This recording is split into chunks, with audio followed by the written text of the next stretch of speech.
आप देख रहे हैं न्यूज नाउ 24/7 ताज़ा खबरों के लिए हमारे साथ बने रहें। प्रधानमंत्री नरेंद्र मोदी ने सोमवार को गुजरात के गांधीनगर जिले में चौथी वैश्विक नवीकरणीय ऊर्जा निवेशक बैठक री इन्वेस्ट 2024 का उद्घाटन किया।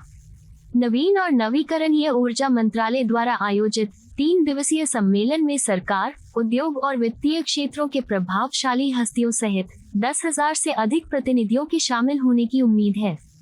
इस अवसर पर श्री मोदी ने कहा कि 140 करोड़ भारतीयों ने देश को दुनिया की तीसरी सबसे बड़ी अर्थव्यवस्था बनाने का संकल्प लिया है। प्रधानमंत्री ने कहा, तीसरे कार्यकाल के पहले 100 दिनों में हमने देश की तीव्र प्रगति के लिए हर क्षेत्र और कारक को संबोधित करने का प्रयास किया है।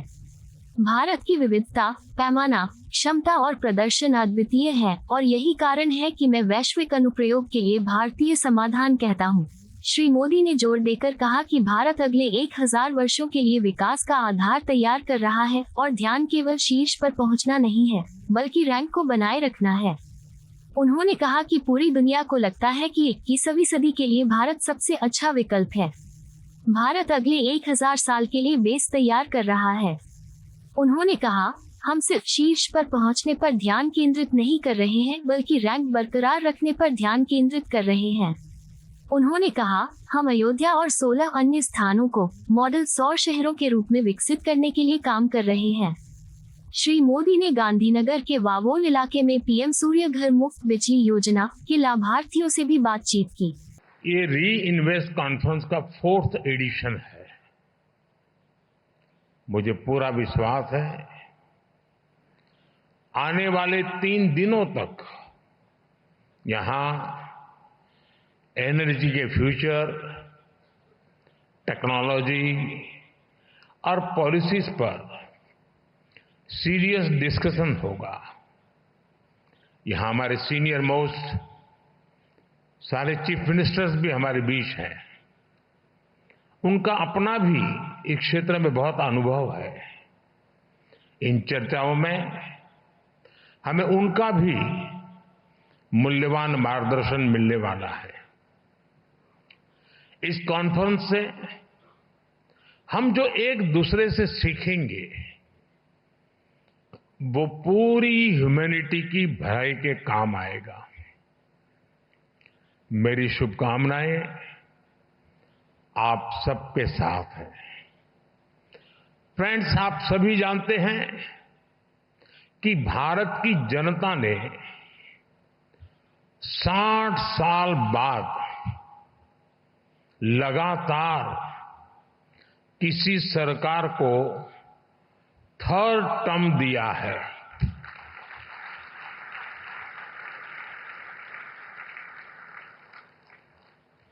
हमारी सरकार को मिले 3rd टर्म के पीछे भारत की बहुत बड़ी एस्पिरेशंस है।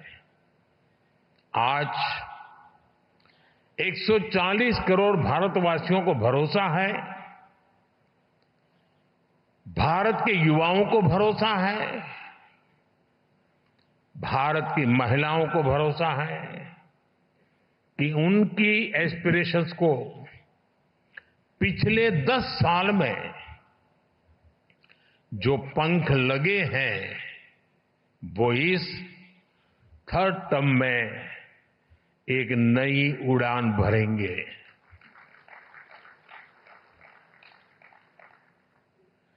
देश के गरीब, दलित, पीड़ित, शोषित, वंचित को भरोसा है कि हमारा 3rd टर्म उसके गरिमापूर्ण जीवन जीने की गारंटी बनेगा।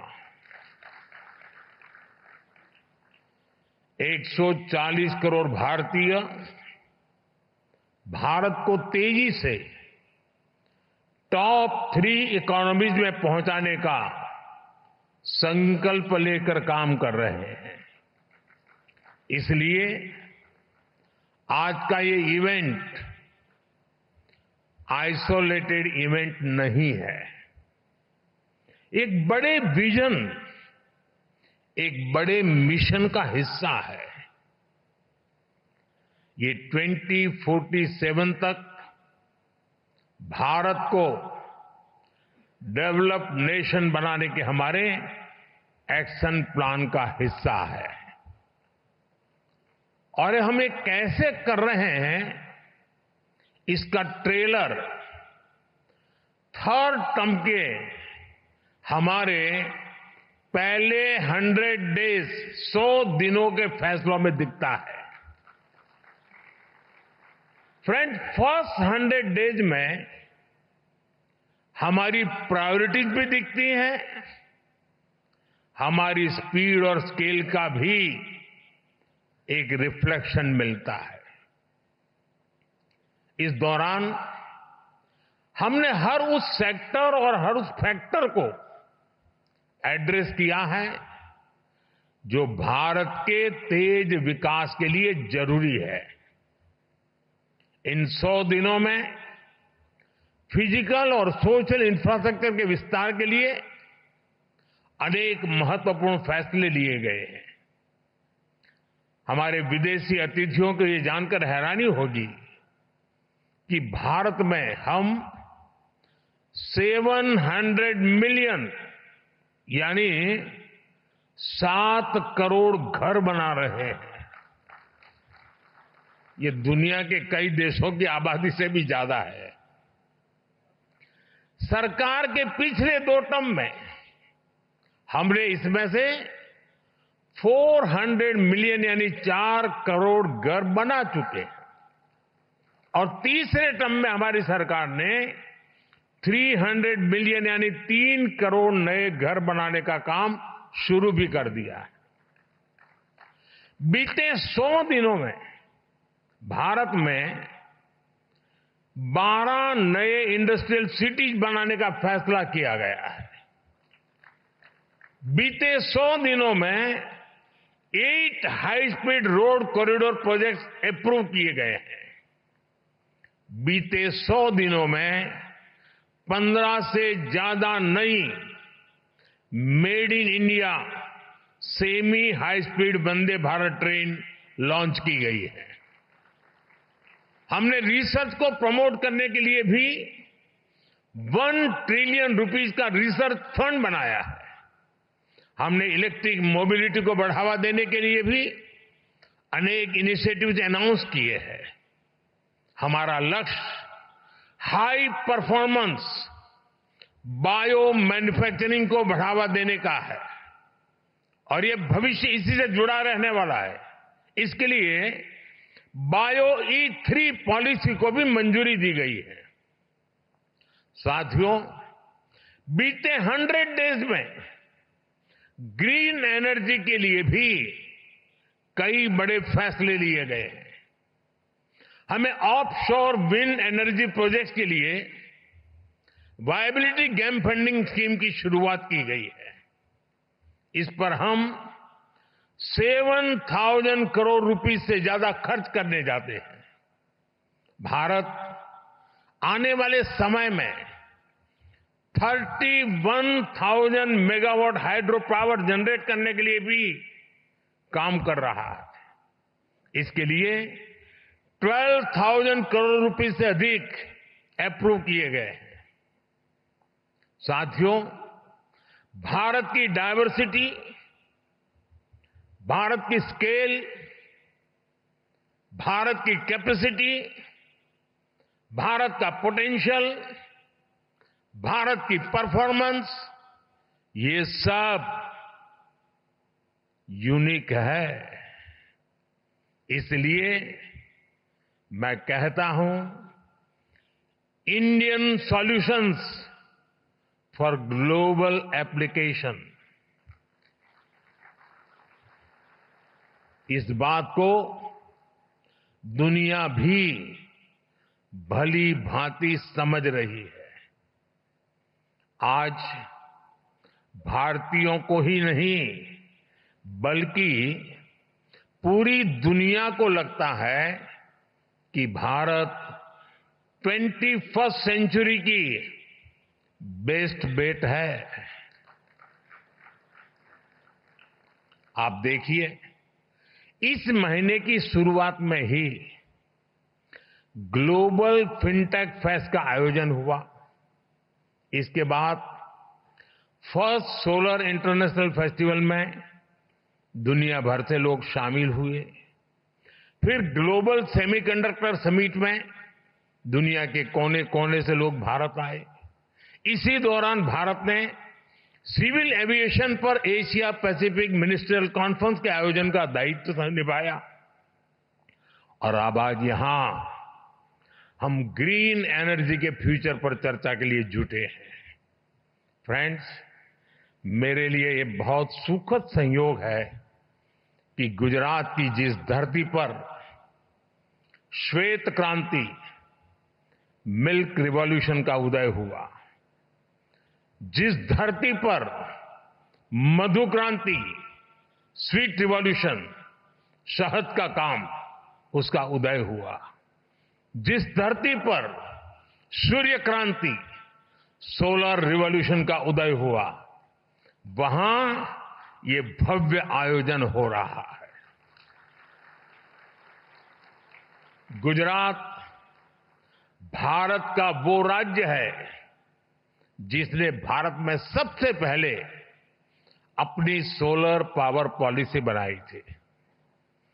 पहले गुजरात में पॉलिसी बनी, इसके बाद हम नेशनल लेवल पर आगे बढ़े। दुनिया में, जैसा अभी भूपेंद्र भाई ने बताया, क्लाइमेट के लिए अलग से मिनिस्ट्री बनाने वालों में भी गुजरात बहुत आगे था। जिस समय भारत में सोलर पावर की बहुत चर्चा भी नहीं थी, गुजरात में सैकड़ों मेगावाट के सोलर प्लांट लग रहे थे। साथियों, आपने भी देखा होगा, ये जो वेन्यू है, इसका नाम महात्मा गांधी के नाम पर है, महात्मा मंदिर। जब दुनिया में क्लाइमेट चैलेंज का विषय उभरा भी नहीं था, तब महात्मा गांधी ने दुनिया को सचेत किया था। और महात्मा गांधी का जीवन देखेंगे तो मिनिमम कार्बन फुटप्रिंट वाला जीवन था। वो प्रकृति के प्रेम को जीते थे और उन्होंने कहा था, धरती के पास हमारी नीड को पूरा करने के लिए पर्याप्त रिसोर्सेज है, लेकिन ग्रीड को पूरा नहीं किया जा सकता। महात्मा गांधी का ये विजन भारत की महान परंपरा से निकला है। हमारे लिए ग्रीन फ्यूचर, नेट जीरो, ये कोई फैंसी वर्ड्स नहीं है। ये भारत की जरूरत है, ये भारत का कमिटमेंट है, भारत के हर राज्य सरकार का कमिटमेंट है। एक डेवलपिंग इकोनॉमी के नाते हमारे पास भी इन कमिटमेंट से बाहर रहने का जायज बहाना था। हम दुनिया को कह सकते थे कि विश्व को तबाह करने में हमारी कोई भूमिका नहीं है, लेकिन हमने ऐसा कर हाथ ऊपर नहीं किए। हम मानव जात के उज्जवल भविष्य की चिंता करने वाले लोग थे और इसलिए हमने दुनिया को राह दिखे उस प्रकार से जिम्मेवारी के साथ अनगिनत कदम उठाए हैं। आज का भारत सिर्फ आज का नहीं, बल्कि आने वाले 1000 साल का बेस तैयार कर रहा है। हमारा मकसद सिर्फ टॉप पर पहुंचना ही नहीं है, हमारी तैयारी टॉप पर सस्टेन करने की है। भारत इस बात को भली भांति जानता है। हमारी एनर्जी नीड्स क्या है, भारत जानता है। 2047 तक डेवलप्ड नेशन बनाने के लिए हमारी रिक्वायरमेंट्स क्या है, और हम ये भी जानते हैं कि हमारे पास अपने ऑयल और गैस के भंडार नहीं है, हम एनर्जी इंडिपेंडेंट नहीं है, और इसलिए हमने solar power, wind power, nuclear और हाइड्रो पावर के दम पर अपने फ्यूचर को बिल्ड करने का फैसला लिया है। फ्रेंड्स, भारत G20 में पहला ऐसा देश है जिसने पेरिस में तय क्लाइमेट कमिटमेंट्स को डेडलाइन से 9 साल पहले अचीव कर लिया, 9 साल पहले पूरा कर दिया। और G20 देशों के समूह में हम अकेले हैं जिसने करके दिखाया है। जो डेवलप नेशन नहीं कर पाए, वो एक डेवलपिंग नेशन ने दुनिया को करके दिखाया है। अब 2030 तक 500 गीगावाट रिन्यूएबल एनर्जी के टारगेट को अचीव करने के लिए हम एक साथ कई स्तर पर काम कर रहे हैं। हम ग्रीन ट्रांजिशन को पीपल्स मूवमेंट बना रहे हैं। आप सभी को, अभी आपने वीडियो भी देखा, हमारी पीएम सूर्यघर मुफ्त बिजली स्कीम को स्टडी करना चाहिए। ये रूफटॉप सोलर की एक यूनिक स्कीम है। इसके तहत हम रूफटॉप सोलर सेटअप के लिए हर फैमिली को फंड कर रहे हैं, इंस्टॉलेशन में मदद कर रहे हैं। इस एक योजना से भारत का हर घर एक पावर प्रोड्यूसर बनने जा रहा है। अब तक 13 मिलियन यानी 1,30,00,000 से ज्यादा फैमिलीज इसमें रजिस्टर कर चुकी है। अभी तक 3.25 लाख घरों में इस योजना के तहत इंस्टॉलेशन का काम पूरा भी हो चुका है। साथियों, पीएम सूर्यघर मुफ्त बिजली योजना के जो रिजल्ट आने शुरू हुए हैं, ये रिजल्ट अपने आप अद्भुत है। एक छोटा परिवार जिसकी महीने में 250 यूनिट बिजली की खपत है और जो 100 यूनिट बिजली पैदा करके ग्रिड में बेच रहा है, उसे साल में करीब करीब 25,000 रुपए की कुल बचत होगी। यानी लोगों का जो बिजली बिल बचेगा और जो वो कमाएंगे, उससे उनको करीब 25,000 रुपए का फायदा होगा। अगर इस पैसे को वो पीपीए में डालते हैं, पीपीएफ में डाल देते हैं, और घर में मानो बेटी का जन्म हुआ है, 1 साल की बेटी है, तो 20 साल बाद 10-12 लाख रुपए से ज्यादा उनके पास होंगे। आप कल्पना कर सकते हैं, बच्चों की पढ़ाई लिखाई से लेकर शादी ब्याह तक ये पैसा बहुत काम आएगा। साथियों, इस स्कीम से 2 और बड़े लाभ हैं।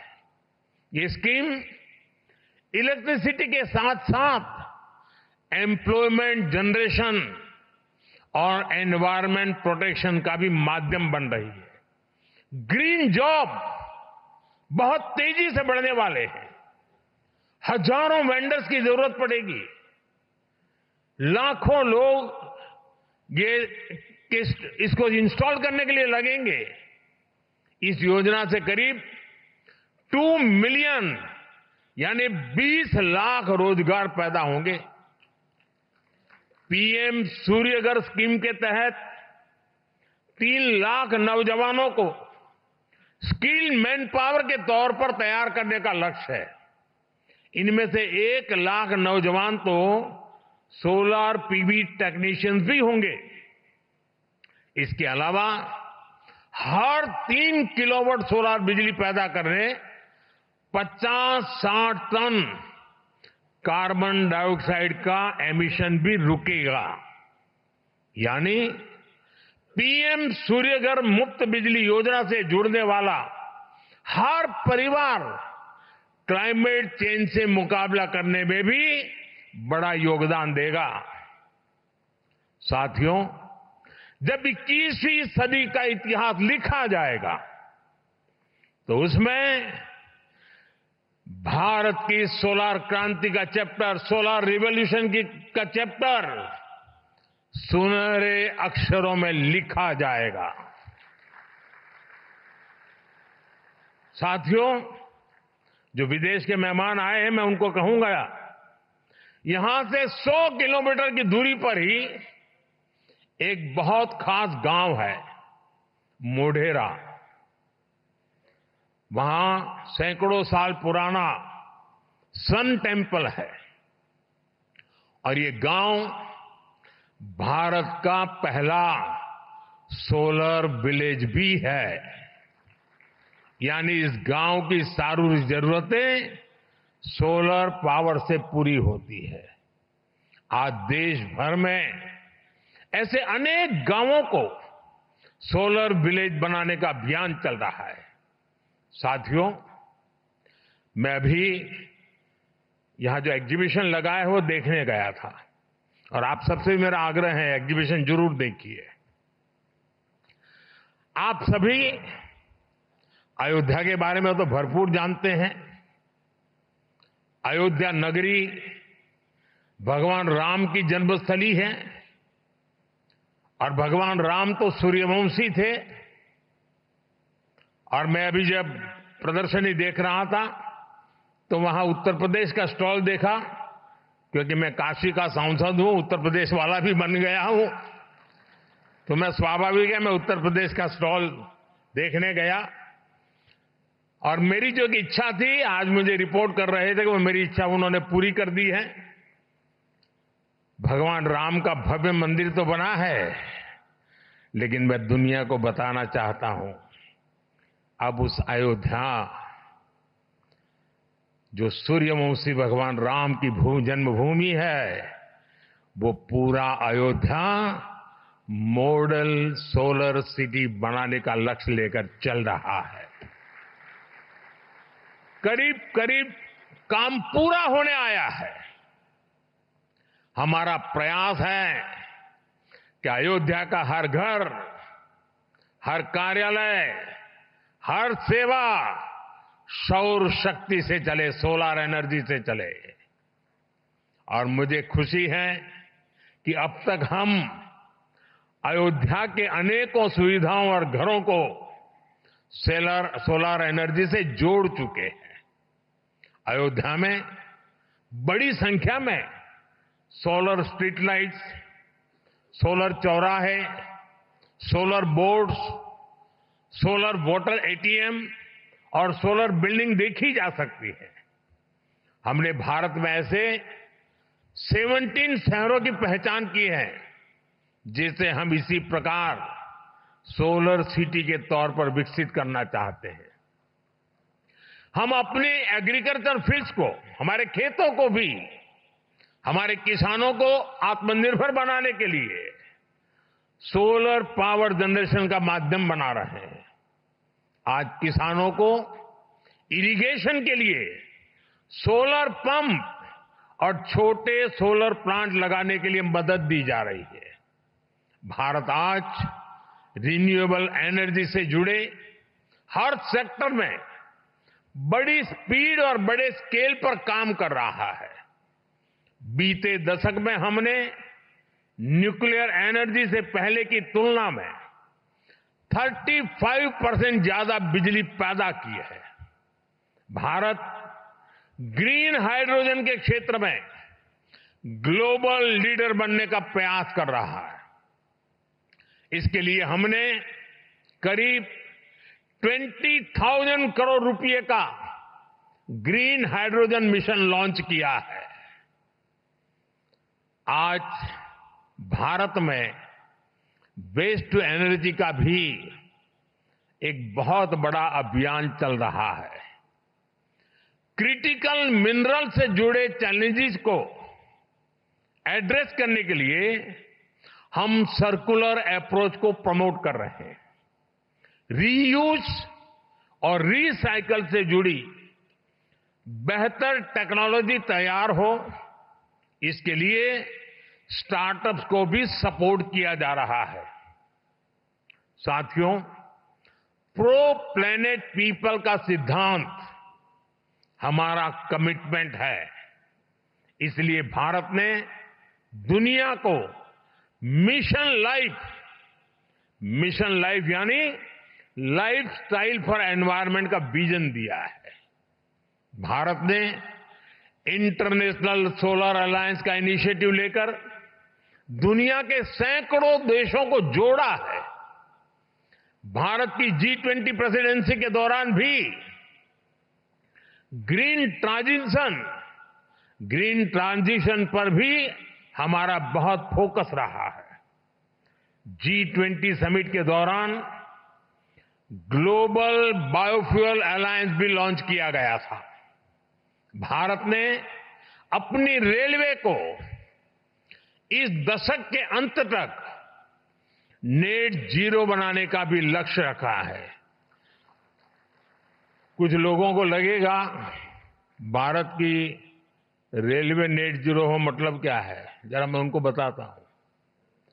हमारा रेलवे नेटवर्क इतना बड़ा है कि डेली ट्रेन के डिब्बे में करीब करीब 1-1.5 करोड़ लोग होते हैं।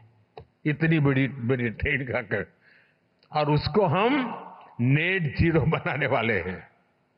हमने ये भी तय किया है कि 2025 तक हम पेट्रोल में 20% इथेनॉल ब्लेंडिंग का टारगेट हासिल करेंगे। भारत के लोगों ने गांव-गांव में हजारों अमृत सरोवर भी बनाए हैं, जो वाटर कंजर्वेशन के काम आ रहे हैं। आजकल आप देख रहे होंगे भारत में लोग अपनी मां के नाम पर एक पेड़ लगा रहे हैं। एक पेड़ मां के नाम। मैं आपसे भी इस अभियान से जुड़ने का आग्रह करूंगा, दुनिया के हर नागरिक को आग्रह करूंगा। साथियों, भारत में रिन्यूएबल एनर्जी की डिमांड तेज हो रही है।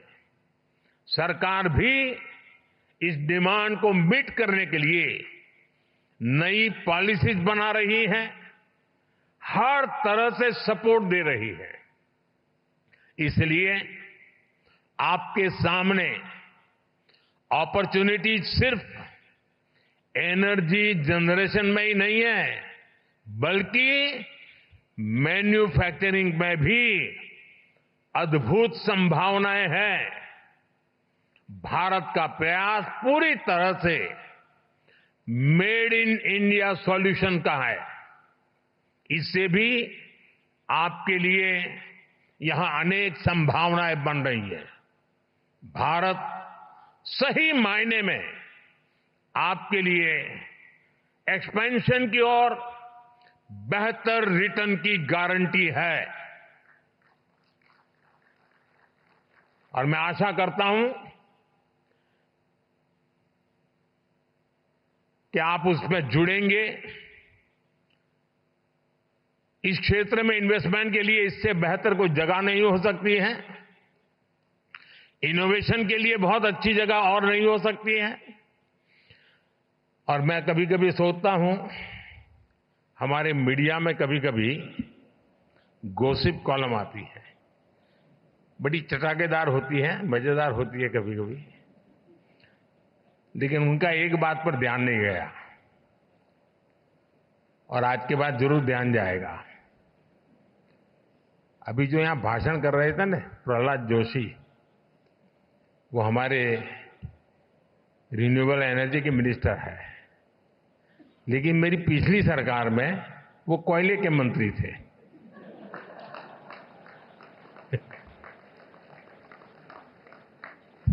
तो देखिए, मेरा मंत्री भी कोयले से रिन्यूएबल एनर्जी की तरफ चला गया।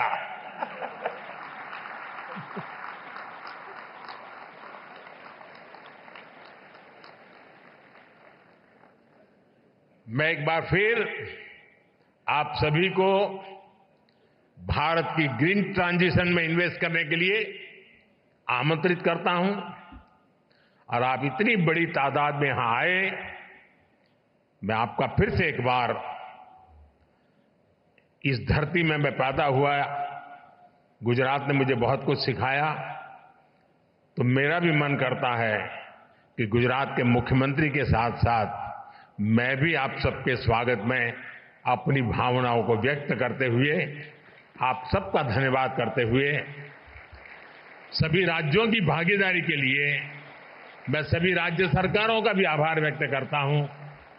जिन मुख्यमंत्री यहां पधारे हैं उनका भी मैं विशेष रूप से आभार व्यक्त करता हूं और मैं पूरे विश्वास से कहता हूं कि ये हमारी समिट, इस समिट में होने वाला संवाद, ये हम सबको जोड़ेगा भी और हमें अपनी भावी पीढ़ी के उज्जवल भविष्य के लिए जोड़ेगा। मुझे याद है एक बार राष्ट्रपति ओबामा यहां पर टूर, भारत में उनका प्रवास था, बायोलेटरल विजिट के लिए आए थे, तो हमारी प्रेस कॉन्फ्रेंस थी दिल्ली में। तो किसी पत्रकार महोदय ने पूछा, क्योंकि उस समय चल रहा था, लोग भांति भांति ये सारे आंकड़े घोषित करते रहते, ये करेंगे वो करेंगे, तो उन्होंने मुझे पूछा कि दुनिया में भांति भांति के देश बड़े बड़े टारगेट तय कर रहे हैं, क्या इसका दबाव है क्या आपके मन पर? और मैंने उस दिन जवाब दिया था मीडिया को, ये मोदी है,